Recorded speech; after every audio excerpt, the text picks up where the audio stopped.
Assalamualaikum warahmatullahi wabarakatuh. Senang berjumpa lagi dengan kalian semuanya dalam pembelajaran jarak jauh sejarah Indonesia bersama Pak Rudi. Pada pembelajaran hari ini kita akan melanjutkan kerajaan-kerajaan Islam yang ada di Nusantara. Minggu kemarin kita sudah membahas kerajaan pertama Islam, yakni Kerajaan Samudra Pasai di Pulau Sumatera. Pada hari ini kita akan melanjutkan kerajaan Islam yang ada di Pulau Sumatera, yakni Kerajaan Islam Aceh Darussalam. Bagaimana sejarah berdirinya kerajaan tersebut, bagaimana kondisi politik, ekonomi, sosial, budaya, dan berbagai peninggalan kerajaan Islam Aceh Darussalam. Yuk kita simak penjelasannya, mari kita belajar. Teman-teman, tentunya kalian sudah tahu Provinsi Aceh telah lama dikenal sebagai kota Serambi Mekah, yakni yang sangat kental syariat agama Islam pada adat istiadat keseharian mereka. Pada awalnya, daerah Aceh adalah daerah taklukan Kerajaan Pedir. Saat Malaka jatuh ke tangan Portugis tahun 1511, para pedagang-pedagang yang semula berlabuh ke Pelabuhan Malaka beralih ke pelabuhan yang ada di pesisir pantai Sumatera, yakni diantaranya adalah di Aceh. Lalu Aceh mulai berkembang cepat dan lepas dari kekuasaan Kerajaan Pedir. Letak geografis Kerajaan Aceh Darussalam. Secara geografis, letak dan kedudukan Kerajaan Aceh sangat strategis di sekitar Selat Malaka. Kerajaan Aceh terletak di Pulau Sumatera bagian utara dan dekat dengan jalur pelayaran dan perdagangan internasional dahulu. Ramainya aktivitas pelayaran dan perdagangan melalui bandar-bandar perdagangan, Kerajaan Aceh Darussalam mempunyai perkembangan kehidupan dalam segala bidang.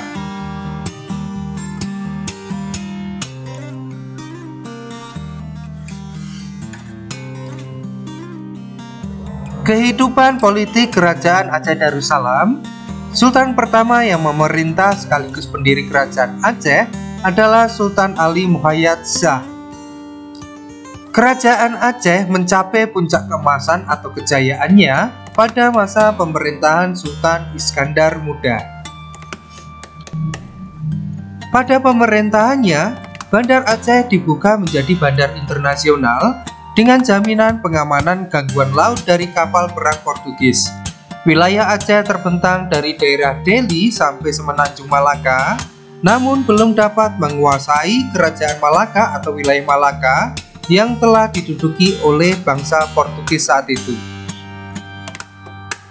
Setelah sepeninggalan Sultan Iskandar Muda, Kerajaan Aceh dipimpin oleh Sultan Iskandar Thani. Pada masa pemerintahannya tidak lama, dikarenakan ia tidak memiliki kepribadian dan kecakapan yang kuat seperti Sultan Iskandar Muda, Kerajaan Aceh terus-menerus mengalami kemunduran. Hal ini dikarenakan oleh beberapa faktor seperti berikut. Yang pertama, Kerajaan Aceh mengalami kewalahan dalam perlawanannya melawan Portugis di Malaka yang mengakibatkan banyaknya jatuh korban jiwa dan harta benda. Yang kedua, tidak adanya tokoh yang cakap yang memerintah Aceh sepeninggalan Sultan Iskandar Muda. Dan yang terakhir, banyak daerah-daerah taklukan yang jauh dari pemerintahan pusat mulai melepaskan diri dari pengaruh Aceh seperti Johor, Perlak, Pahang, Minangkabau, dan Siak. Kehidupan sosial, ekonomi, dan budaya Kerajaan Aceh.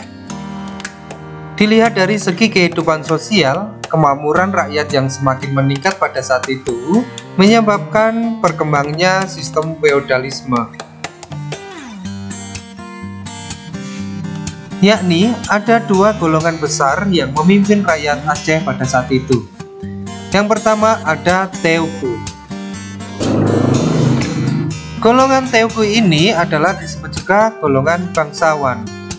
Mereka memiliki peran penting memegang kekuasaan dalam pemerintahan sipil. Yang kedua, ada golongan Tengku, yakni yang memiliki peranan penting dalam bidang keagamaan masyarakat Aceh. Kehidupan sosial dalam masyarakat Aceh lebih banyak didasarkan pada ajaran agama Islam. Kehidupan ekonomi Kerajaan Aceh. Pada masa kejayaan Aceh, perekonomian Aceh mengalami perkembangan yang sangat pesat. Daerah Aceh yang sangat subur banyak menghasilkan lada. Pada masa itu, aktivitas perekonomian Kerajaan Aceh telah berkembang sampai jauh keluar wilayah kerajaan. Bahkan, negara-negara barat telah melakukan perdagangan di wilayah Aceh. Kapal-kapal dagang Aceh juga, atau para pedagang Aceh juga aktif dalam pelayaran dan perdagangan sampai ke wilayah timur atau Laut Merah. Keadaan sosial budaya Kerajaan Aceh. Kerajaan Aceh juga mengalami kemajuan dalam bidang sosial budaya. Hal ini terlihat dari disusunnya suatu undang-undang tentang tata pemerintahan yang disebut dengan Adat Mahkota Alam. Sastra dan filsafat di Aceh juga mengalami kemajuan. Pada masa itu muncullah nama Hamzah Fansuri, seorang ulama besar yang mengajarkan ilmu tasawuf dan mengarang buku tentang filsafat, agama Islam, dan syiar keagamaan. Di sisi lain ada seorang ulama besar juga, yakni bernama Nuruddin Ar-Raniri.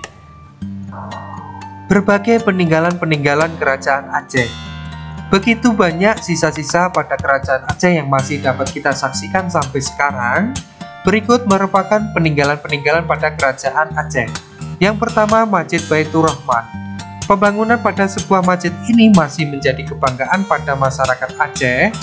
Masjid Baitur Rahman yang begitu agung dibangun pada tahun 1612 oleh masa pemerintahan Sultan Iskandar Muda yang terletak di tengah-tengah kota Banda Aceh. Yang kedua, ada Taman Sari Gunungan. Taman Sari Gunungan adalah sebuah bangunan yang telah dibangun oleh Sultan Iskandar Muda. Bangunan ini telah dibangun atas dasar cinta Sultan Iskandar Muda kepada seorang putri kerajaan Pahang. Begitu besar cintanya Sultan Iskandar Muda kepada putri Pahang itu untuk memenuhi keinginan putri Pahang. Akhirnya Sultan Iskandar Muda membangun Taman Sari yang begitu indah serta dilengkapi dengan sebuah gunungan. Yang ketiga, ada bangunan tua Masjid Indrapuri. Masjid ini pada awalnya adalah bangunan kuil dari umat Hindu di Aceh. Namun pada masa pemerintahan Sultan Iskandar Muda, bangunan candi ini diubah fungsinya menjadi sebuah masjid untuk rakyat Islam di Indrapuri, wilayah Aceh Besar. Untuk saat ini, orang-orang masih bisa melihat bangunan masjid ini menyerupai sebuah candi dalam strukturnya yang dikombinasikan dengan nuansa Islam. Demikianlah pembelajaran singkat untuk hari ini. Mudah-mudahan kalian bisa memahaminya. Apabila kalian belum paham, bisa mengulang video ini dan kalian bisa bertanya kepada Pak Rudi. Terima kasih, sampai jumpa dalam pembelajaran jarak jauh berikutnya. Tetap semangat untuk belajar di rumah dan terus jaga kesehatan kalian. Saya akhiri. Wassalamualaikum warahmatullahi wabarakatuh.